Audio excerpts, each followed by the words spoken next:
अस्सलाम वालेकुम guys, my name is Atif and welcome to tech tutor. तो आज से हम डेटा साइंस विद पाइथन का आगाज़ करने वाले हैं। तो इस प्लेलिस्ट में मैंने सोचा कि क्यों ना बेसिक से स्टार्ट करें। तो आज की वीडियो इसलिए इंट्रोडक्शन टू प्रोग्रामिंग पे। मैं चाहता तो पहले आपको डायरेक्ट पाइथन से स्टार्ट करा सकता था, लेकिन मैंने सोचा कि काफ़ी ऐसे लोग हैं जिनको प्रोग्रामिंग के बारे में पता नहीं होता, वो नॉन टेक बैकग्राउंड से आते हैं, तो इसीलिए थोड़ा आइडिया देने के लिए आज का जो हमारा एजेंडा होगा उसमें हम देखने वाले हैं what is programming, types of programming languages, translators क्या होते हैं और उनके ट्रांसलेटर्स के type. So let's move to the programming. What is programming? जैसे डेफिनेशन में ही लिखा है, the process of creating a set of instructions that tell a computer how to perform a task. Basically programming is a way जिसके through हम किसी भी computer के साथ इंटरेक्ट करते हैं, उनको इंस्ट्रक्शंस देते हैं और उनसे कोई भी टास्क परफॉर्म कराते हैं। ताकि जैसे देखें, कोई भी कंप्यूटर खुद ब खुद काम नहीं करता, कंप्यूटर के पीछे बैकएंड पर कोई ना कोई प्रोग्रामिंग की गई हुई होती है। जैसे अगर मैं कहीं पर क्लिक करूँगा, जैसे फेसबुक पे जो आइकन्स होते हैं उन पर क्लिक करूँगा तो वो फेसबुक ओपन हो जाता है, या फेसबुक पे लाइक वाला जो बटन होता है उस पर क्लिक करूँगा तो पोस्ट हमारी लाइक हो जाती है, या काफ़ी ऐसी जो चीज़ें हैं, सब्सक्राइब का बटन हो गया जैसे उसको प्रेस करने पर सब्सक्राइब हो जाता है। तो ये कहीं ना कहीं बैकएंड पर इनमें प्रोग्रामिंग यूज़ हुई होती है। या अगर डेली बेसिस पे आप कंप्यूटर्स यूज़ करते हैं या कोई भी मोबाइल यूज़ करते हैं, उस पर क्लिक करते हैं, स्वैप करते हैं, कोई भी चीज़ अगर हम परफॉर्म करते हैं, this is because of programming. तो पर्पज़ क्या है प्रोग्रामिंग का? To solve problems. जैसे कि हमारे कोई भी प्रॉब्लम होती है, कंप्यूटिंग टास्क होते हैं, कोई हम ऐसा एप्लीकेशंस वगैरह बनाते हैं जिसमें हमारा कोई भी कंप्यूटेशनल टास्क हो, मैथमेटिक्स हो गए या कुछ भी हो गए, तो उन प्रॉब्लम को हम सोल्व करने के लिए प्रोग्रामिंग यूज़ करते हैं। और सेकंड जो पर्पज़ है उसका, ऑटोमेट टास्क। जो भी हमारे डेली बेसिस पे टास्क होते हैं जिसमें हम टास्क कर करके बोर हो जाते हैं, कंप्यूटर एक मशीन है जो कभी भी बोर नहीं होती। ह्यूमन अगर कोई भी काम हम किसी इंसान को देंगे करने के लिए तो वो 24/7 नहीं कर सकता, क्योंकि इंसान में इमोशंस होते हैं और इंसान कभी भी बोर हो सकता है। लेकिन मशीन वो कभी बोर नहीं होती। मशीन को अगर हम कोई भी काम देंगे, वो एक काम दें या 100 काम दें, वो उसी काम को उसी तरीके से करेगी और इफ़िशिएंटली करेगी। ह्यूमन से कहीं बेहतर कर सकती है, कहीं फास्ट कर सकती है, और इससे हम इंसान ज़ात का टाइम भी बच सकता है। और उसके बाद जो हमारा और पर्पज़ है वो क्रिएटिंग सॉफ्टवेयर एप्लीकेशंस या गेम्स वगैरह जो भी होती है, उन सब में भी प्रोग्रामिंग यूज़ होती है। जैसे कि हम कोई भी गेम खेलते हैं उनमें भी इंस्ट्रक्शंस दी गई होती हैं उसको, कि अगर राइट क्लिक करना हो तो क्या हो, अगर कोई भी मतलब गन का आइकन होता है या रन का आइकन होता है, हम उस पर प्रेस करते हैं तो वो कैरेक्टर जो स्टार्ट रनिंग कर देता है या फायरिंग वगैरह स्टार्ट कर देता है, या कोई भी ऐसे टास्क हो जाए, उन सब में प्रोग्रामिंग ही यूज़ होती है। Let's move to types of programming. Basically there are two types of programming. एक हाई लेवल लैंग्वेजेस होती हैं, दूसरी लो लेवल लैंग्वेजेस होती हैं। तो देखते हैं हाई लेवल लैंग्वेजेस क्या है। High level languages are programming languages that are more abstract and closer to human language. मतलब हाई लेवल लैंग्वेजेस ऐसी लैंग्वेज होती हैं जो क्लोजर टू ह्यूमन हो, मतलब हमारा नेचुरल लैंग्वेज जो इंग्लिश है उसके काफ़ी क्लोज होती हैं और इसका मतलब हमें समझने में ईजी हो जाता है। They are design to be easy for humans to read and write. वो हम इंसान के लिए, अगर कोई भी बंदा प्रोग्रामिंग कर रहा है तो उसके लिए इजी टू अंडरस्टैंड राइट, और मतलब समझना इजी हो जाता है उसके लिए। कैरेक्टरिस्टिक्स देखते हैं।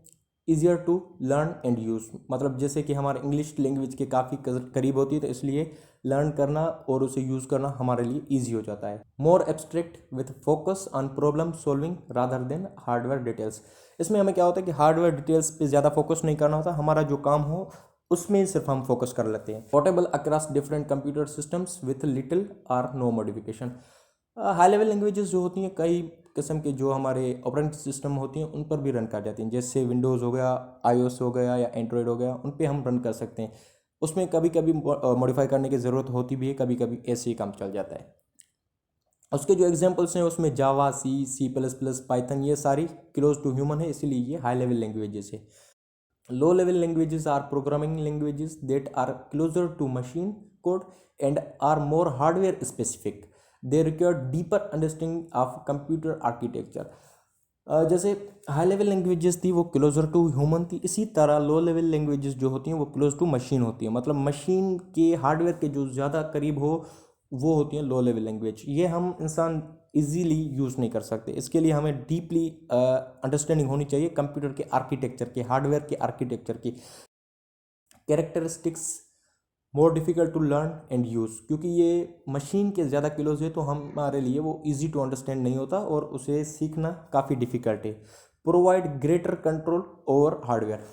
ऑब्वियसली अगर हम बेसिक से ही मतलब उसको चीज़ को ग्रिप में लाएंगे तो वो हमारे काफ़ी कंट्रोल में होगा, लेकिन ये इम्पॉसिबल है, पॉसिबल नहीं, हम इंसान इसको अचीव नहीं कर सकते अभी। नॉट पोर्टेबल, पोर्टेबल नहीं होगा। Specific to particular type of computer architecture, अगर किस हमें पोर्टेबल नहीं होगा उसका मतलब ये है कि हम किसी दूसरे कंप्यूटर पे उसको रन नहीं कर सकते। कोई भी अगर स्पेसिफिक आर्किटेक्चर होगा कंप्यूटर का, सिर्फ उस पर ही हम रन करते। इसके जो एग्जांपल्स हैं उसमें बाइनरी लैंग्वेज आती है। बाइनरी लैंग्वेज होती है जो 101 के फॉर्म में हो, और दूसरी असेंबली लैंग्वेज आती है। Let's move to translators.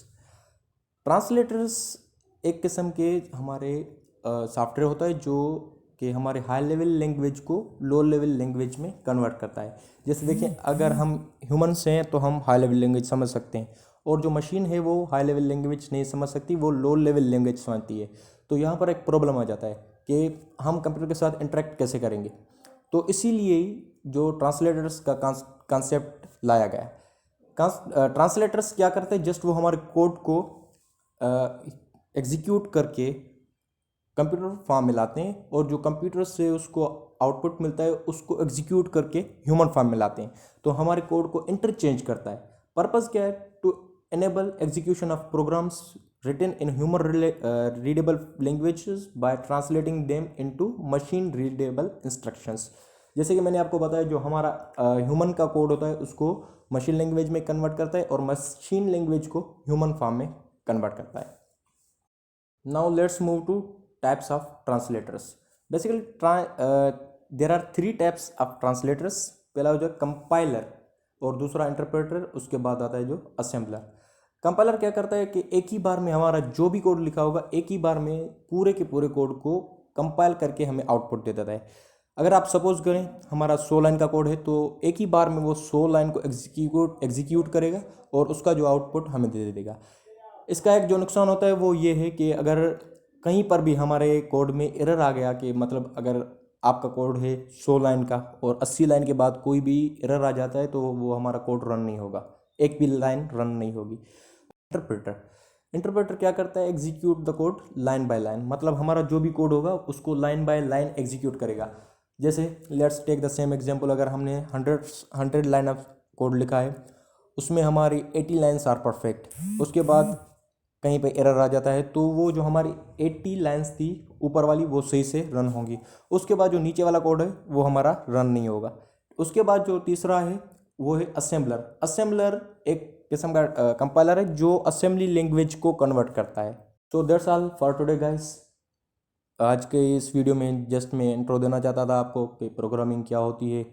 अगर आपको कोई भी डिफ़िकल्टी हो तो आप कमेंट सेक्शन में पूछ सकते हैं फिर भी, और अगर आपको ये वीडियो पसंद आई हो तो प्लीज़ सब्सक्राइब एंड लाइक कर देना। Thank you.